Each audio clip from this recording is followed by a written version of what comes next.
Hello friends, Gujarati પકવાનમાં તમારું સ્વાગત છે। આજે આપણે બનાવીશું વ્રત કે ઉપવાસમાં ખાઈ શકાય તેવી ફરારી રાજગરાની ભાખરી। રાજગરામાં ખૂબ જ સારા પ્રમાણમાં કેલ્શિયમ હોય છે, એટલે આ ભાખરી ખાવામાં ખૂબ જ હેલ્ધી હોય છે।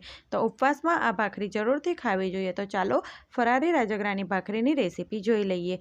રેસીપી સારી લાગે તો લાઇક અને શેર કરજો। આવી જ બીજી નવી રેસીપી જોવા માટે મારી ચેનલને સબસ્ક્રાઈબ કરજો। રાજગરાની ભાખરી બનાવવા માટે મેં 1 નંગ બાફેલા બટાકાને છોલી લીધું છે। તે વજનમાં 100 ગ્રામ જેટલું છે। તેને નાની છીણીથી છીણી લઈશું। આ રીતે બટાકું છીણવું ખૂબ જ જરૂરી છે, જેથી લોટમાં સારી રીતે મિક્સ થઈ જાય। બટાકું છીણાઈ ગયું છે। હવે તેમાં 250 ગ્રામ રાજગરાનો લોટ ઉમેરીશું। લોટને હંમેશા ચારીને જ લેવાનો।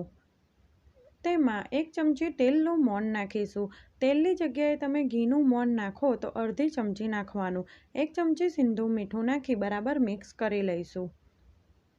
પહેલાં લોટ અને બટાકાના માવાને સારી રીતે મિક્સ કરી લઈશું। પછી આપણે કેટલું પાણી નાખવું તે ખબર પડશે। બાફેલું બટાકું તમે ચોક્કસથી નાખજો, જેનાથી ભાખરી સોફ્ટ થશે અને શાક સાથે ખાતા ફાવશે। બધું સારી રીતે મિક્સ થઈ ગયું છે। હવે થોડું નવસેકું ગરમ પાણી લઈ થોડું ઉમેરી પરોઠા જેવો લોટ બાંધવાનો છે। લોટ ઢીલો ના થઈ જાય તેનું ખાસ ધ્યાન રાખવાનું છે।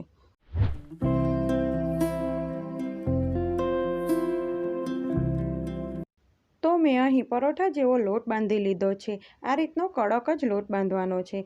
તો અડધી ચમચી તેલ નાખી લોટને થોડો મસળી લઈશું। લોટ મસળવાથી સોફ્ટ થશે।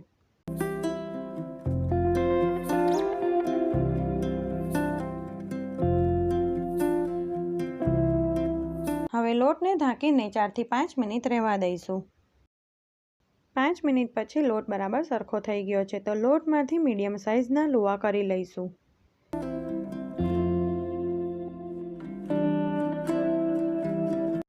તો આ જ માપના બીજા લુવા કરી લઈશ।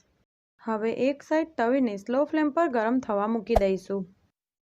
ભાખરી વણવા માટે પાટલી ઉપર આ રીતે પ્લાસ્ટિક મૂકીશું અને તેના ઉપર લુવો મૂકી ભાખરીને વીણી લઈશું।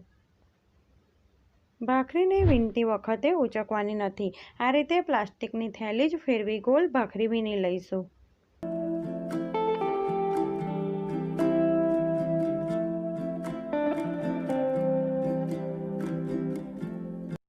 તો ભાખરી વીણાઈ ગઈ છે।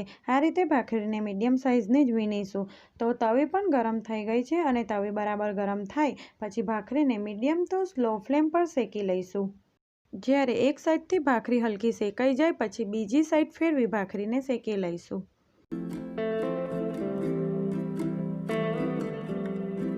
એક સાઈડ થોડું ઘી લગાવી ભાખરીને શેકી લઈશું। ઘીની જગ્યાએ તમે તેલથી પણ ભાખરીને શેકી શકો છો।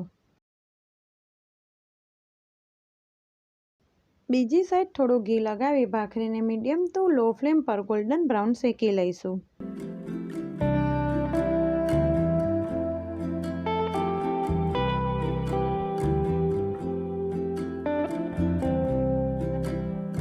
તો ભાખરી શેકાઈ ગઈ છે, તેને એક પ્લેટમાં લઈ લઈશું।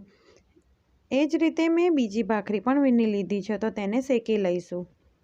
ભાખરી એક સાઈડ થોડી શેકાઈ જાય પછી તેને બીજી સાઈડ પણ શેકી લઈશું અને ગેસની ફ્લેમ મીડિયમ ટુ લો રાખીશું।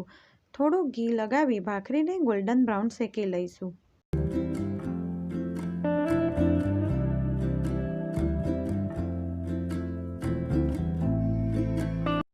બીજી સાઈડ પણ ઘી લગાવી ભાખરીને શેકી લેવાની છે।